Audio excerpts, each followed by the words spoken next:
राज्य में शपथ नहीं नुआ सरकार। मुख्यमंत्री मोहन माझी नेतृत्व में 16 जनिया मंत्रिमंडल शपथ नहीं बेले शपथ नेबार 4 घंटा मध्य प्रथम कैबिनेट और मंत्री परिषद बैठक अनुष्ठित होईछि। आउ कैबिनेट रे 4टी गुरुत्वपूर्ण निष्पत्ति नहीं सरकार। कैबिनेट बैठक पर लोकसेवा भवन में निजे मुख्यमंत्री मोहन माझी गणमाध्यम को सूचना दे कहिसंती जे पुरी श्री जगन्नाथ मंदिरर 4 द्वार खोलिबाकू कैबिनेट निष्पत्ति नेइछि। भक्त और भगवान मध्य कौनसी प्रतिबंधक रहिब नाही और समस्तंक पई सुव्यवस्थित दर्शन पई एभली निष्पत्ति निया जाइछि। आउ कैबिनेटर निष्पत्ति पर आज सकाळु मुख्यमंत्री उपस्थिति रे श्रीमंदिर 4 द्वार भक्तंक पई खोलिछि।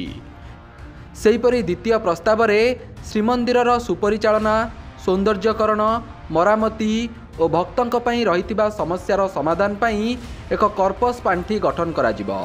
सेथिरे 500 कोटी टंका रहिबो और बजेट रे एथिपई व्यवस्था रहिबो। अचानक कौनसी समस्या आसिले एही अर्थरु ताहा खर्च करा जाई परिबो। सेहीभଳି तृतीय प्रस्ताव रे धानर सर्वनिम्न सहायक मूल्य 3100 टंका करिबा पई बीजेपी निजर संकल्प पत्र रे प्रतिश्रुति देइथिला।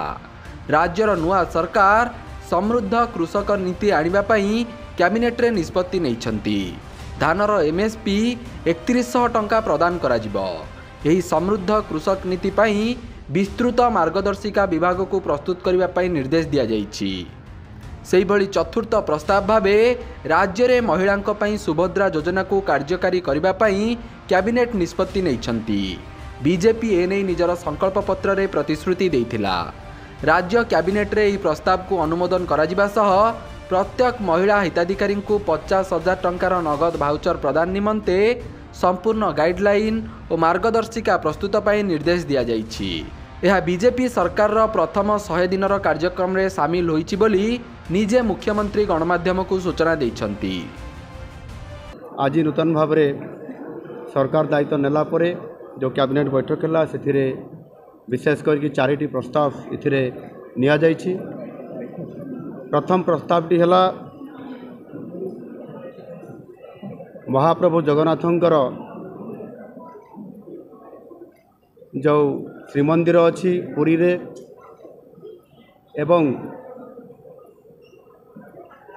सेथिरे विभिन्न समय रे विभिन्न कथा एवं विभिन्न समस्या मध्य आसी थाए तार समाधान मध्य किबड़ी भाव में करा जिवो से मध्य सरकार नीतिगत भाव में निष्पत्ति नहीं थांती। एवं भारतीय जनता पार्टी इथिरे जेतले निर्वाचन रे संकल्प पत्र या स्थान देइथिला।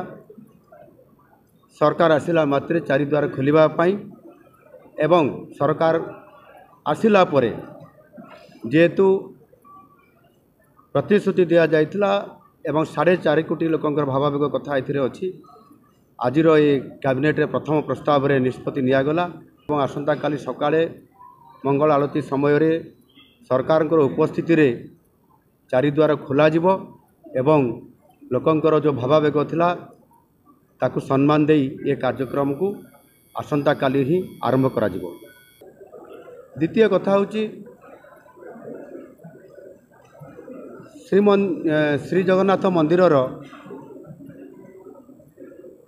संरक्षण रक्षणाबेक्षण एवं विकास एवं परिचालना एवं तार सहित मध्य विभिन्न समय तीर्थयात्री मानकर पाई सृष्टि होतुवा विभिन्न समय समस्या या को आधार करी एवं विशेष करके श्रीमंदिर सौंदर्यकरण ताहार उन्नतीकरण ये कथा को आधार करी बहुत समय जदि किसी समस्या तैयारी है ताकू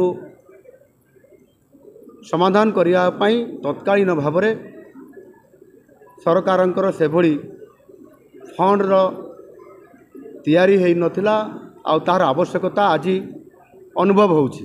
सेथिपाई नूतन सरकार आसिला परे आज प्रथम कैबिनेट रे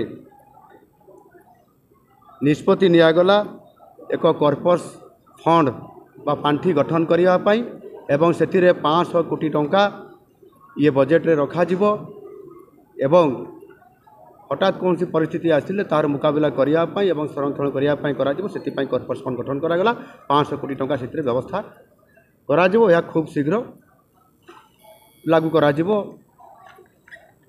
ये है द्वितीय कथा। तृतीय प्रस्ताव होची जे भारतीय जनता पार्टी संकल्प पत्र में स्थान देइथिला, विशेष करिकी चाषी मानकर विभिन्न समस्या को नहीं एवं धान संग्रह नीति एवं धानर विक्रय मूल्य, धानर सहायक मूल्य और विक्रय नीति उपरे स्वतंत्र भाव में किभली भाव चाषी को सहायता दि जापर जो समस्या उपजे ता उपरे संकल्प पत्र जो स्थान दि जाता से गोटे स्वतंत्र सरकार नीति आने आज प्रस्ताव रे रखिंट। एथिरे कृषक समृद्ध कृषक नीति, ये समृद्ध कृषक नीति सरकार खूब शीघ्र आने जाउछंती एवं नीतिगत निष्पत्ति आज कैबिनेट रे ता निष्पत्ति हेइछि। Bureau report, Satyapath news.